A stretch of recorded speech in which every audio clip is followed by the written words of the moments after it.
اللهم صل على سيدنا محمد وعلى آل سيدنا محمد واصحاب سيدنا محمد وبارك وسلم عليه۔ گزشتہ قسط میں ہم نے دوسری وحی کے بارے میں آپ حضرات کے سامنے کچھ باتیں رکھی تھیں۔ اس کے ساتھ ساتھ جو لوگ پہلے مسلمان ہوئے، اللہ کے پیغمبر صلی اللہ علیہ وسلم پر اس ایمان کو اترتے دیکھا اور اس ایمان سے متاثر ہو کر ایمان لے آئے، وہ خوش نصیب ان لوگوں کے نام بیان کیے گئے تھے۔ آج ہم بیان کریں گے کہ خفیہ تبلیغ کے 3 سال۔ بخاری شریف کی روایت میں ہے کہ سورہ مدثر کی پہلی آیتوں کے بعد وحی کا نزول میں تیزی آ گئی اور موسلادھار بارش کی طرح وحی نازل ہونے لگ گئی۔ اس زمانہ میں جو آیتیں نازل ہوئیں ان میں توحید و رسالت، آخرت کے برحق ہونے کا مضمون، قرآن کریم کی صداقت اور اس عالم کا فنا ہو جانا ایسے زوردار الفاظ میں بیان کیا گیا ہے کہ انسان کے ضمیر کو جھنجھوڑ کے رکھ دیتا ہے۔ پھر چھوٹی چھوٹی آیتوں والی چھوٹی چھوٹی صورتیں ایسے میٹھے، شیریں اور لطیف جملوں پر مکمل ہوتی ہیں کہ پڑھتے پڑھتے مزہ آ جاتا ہے۔ الفاظ کی بندش کا بہتا ہوا ایسا دریا ہے کہ انسان اس میں ڈوب جاتا ہے اور چھوڑنے کا دل نہیں کرتا۔ کچھ واقعات تو ایسے پیش بھی آئے ہیں کہ سننے والے سن کر ایسے حیران و ششدر رہ جاتے ہیں کہ دلوں میں ہلچل مچ جاتی ہے۔ آخری منزل کی اکثر صورتیں ایسی ہیں جس طرح کہ سورہ قاف، سورہ زاریات، سورہ طور، سورہ ملک، سورہ مزمل، سورہ قیامہ، سورہ مرسلات اور 30ویں پارے کی اکثر صورتیں۔ اس طرح کے مضامین سن کر جو خوش نصیب ایمان قبول کرتے تھے، ایک تو وہ خود ایمان کے پہاڑ بن جاتے تھے، دوسرے یہ کہ پھر سب کچھ چھوڑ کر بس اسی فکر اور سوچ میں مشغول ہو جاتے تھے کہ کسی طرح ہمارے ذریعہ کسی کو ایمان نصیب ہو جائے تو وہ بھی جہنم سے بچنے والا بن جائے۔ مگر اس سوچ کے مقابلہ میں ایک بڑا مسئلہ یہ تھا کہ مکہ مکرمہ کسی عام شہر یا گاؤں کی طرح نہیں تھا، وہاں کا مسئلہ بہت حساس تھا۔ مکہ مکرمہ میں ایک طرف تو خانہ کعبہ، مقام ابراہیم، صفا مروہ، منی، مزدلفہ اور عرفات جیسے پاکیزہ اور اعلیٰ مقام تھے جو حج و عمرہ کے مقام تھے، اور مکہ کے لوگ بطور خاص نبی کریم صلی اللہ علیہ وسلم کا خاندان بنو ہاشم وہاں کے متولی اور ناظم اعلیٰ تھے۔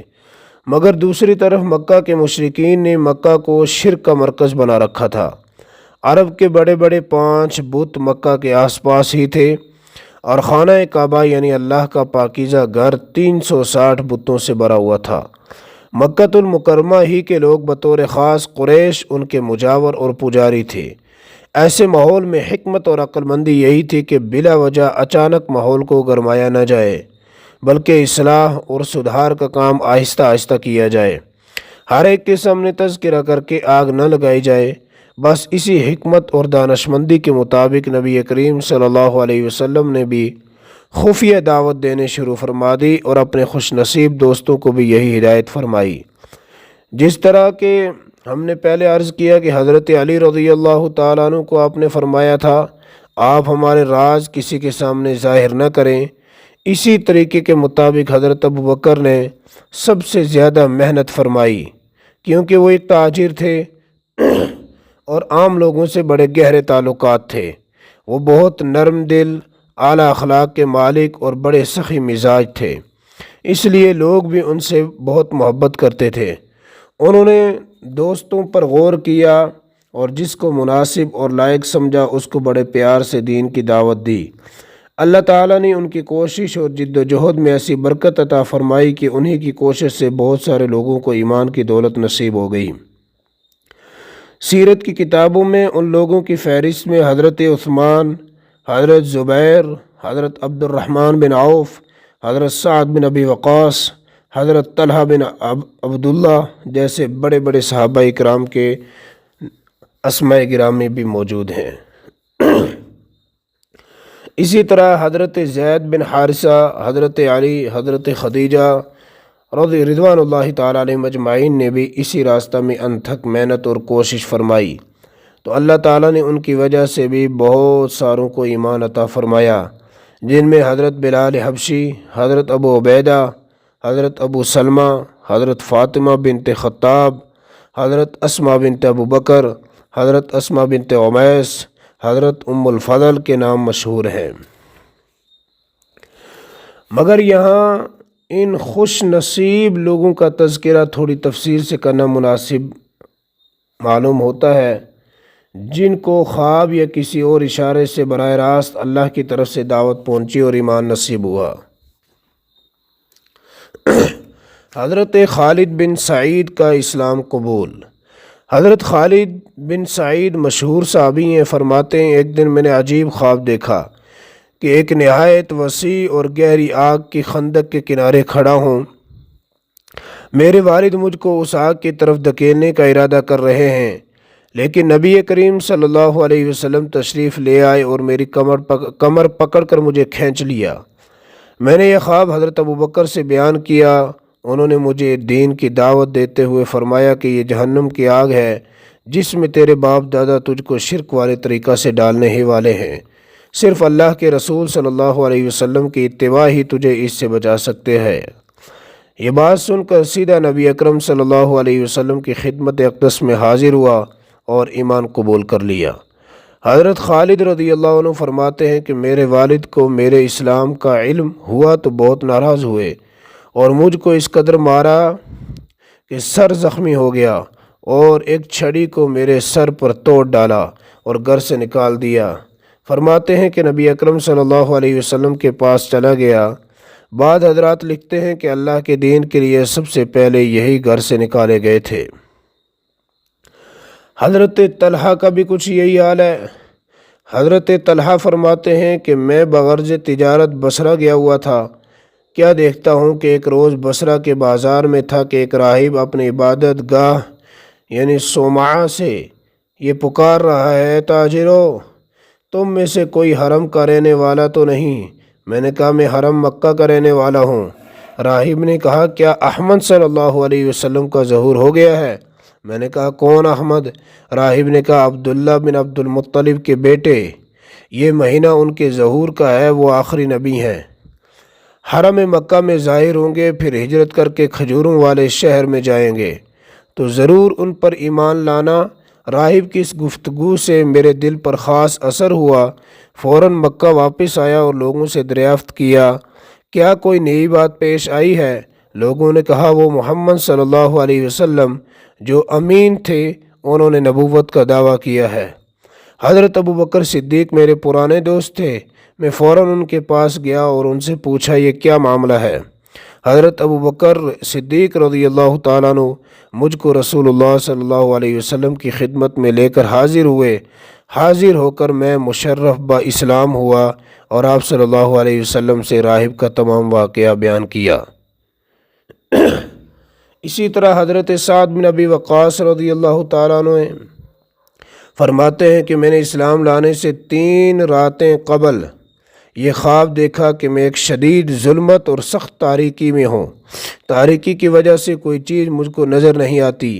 اچانک ایک مہتاب طلوع ہوا اور میں اس کے پیچھے ہو لیا، دیکھا تو زید بن حارثہ، علی بن ابی طالب اور ابو بکر مجھ سے پہلے اس نور کی طرف سبقت کر چکے ہیں۔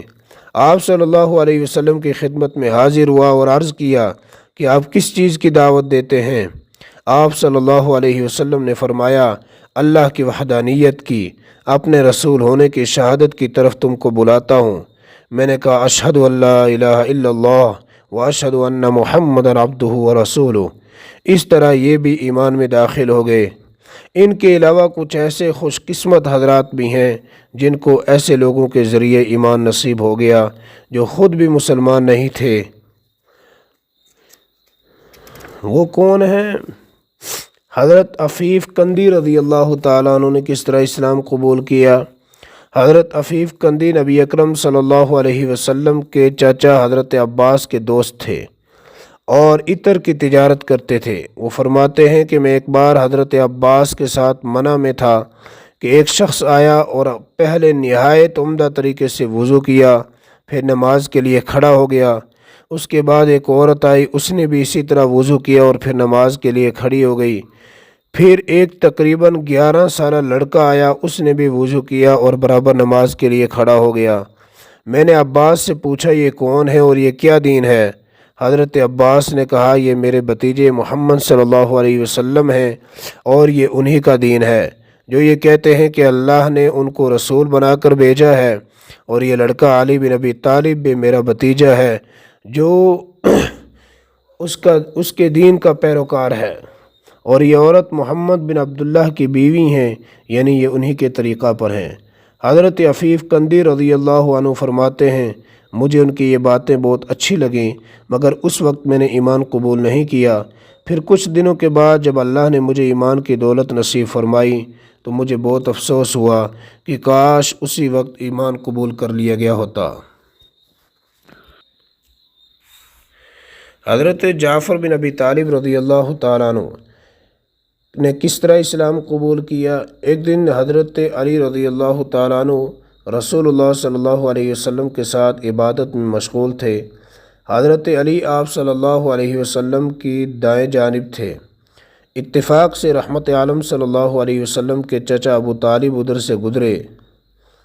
جعفر بھی ان کے ہمراہ تھے۔ آپ کو جب نماز پڑھتے دیکھا تو جعفر سے مخاطب ہو کر کہا بیٹے تم بھی علی کی طرح اپنے چچا زاد بھائی کے بازو بن جاؤ اور بائیں جانب کھڑے ہو کر ان کے ساتھ نماز میں شامل ہو جاؤ۔ حضرت جعفر اسی بات پر مسلمان ہو گئے، اور محققین کہتے ہیں کہ وہ 25 یا 31 صحابہ کرام کے بعد مشرف با اسلام ہوئے۔ ان کے علاوہ کچھ ایسے خوش قسمت بھی ہیں جن کو ان کی فطرت سلیمہ اور ان کے ضمیر نے ایمان کی دعوت دی، یعنی باہر کے بجائے اندر ہی کی طاقت نے ان کو کھینچ کر دربار نبوی میں پہنچا دیا۔ انہیں خوش نصیبوں میں حضرت ابو ذر غفاری، حضرت عمار بن یاسر، حضرت صہیب رومی اور حضرت عمر بن ابسہ بھی ہیں۔ یہاں تفصیل عرض کرنا مشکل ہے، اجمالی طور پر ہم نے کچھ صحابہ اکرام کے قبول ایمان کا ذکر کیا ہے۔ انشاءاللہ دوسری قسط میں بھی ایک دو صحابہ اکرام کا قبول ایمان، اور پھر اس کے بعد جو ہے قریش کوئی کس طریقے سے دعوت دی گئی، دیگر بہت ساری چیزیں جو ہے آپ کو دوسری قسط میں دیکھنے کو ملیں گے۔ انشاءاللہ امید ہے آپ کو یہ قسط پسند آئے گی اور آپ حضور کی سیرت سے محبت کر رہے ہیں، سن رہے ہیں، سمجھ رہے ہیں، اور دوستوں کے ساتھ شیئر بھی ضرور کریں۔ ہمارے ان پیجز کو لائک اور شیئر کرنا ہرگز نہ بولیں، فالو کر لیں اور یوٹیوب چینل کو سبسکرائب کر لیں۔ السلام علیکم ورحمۃ اللہ وبرکاتہ۔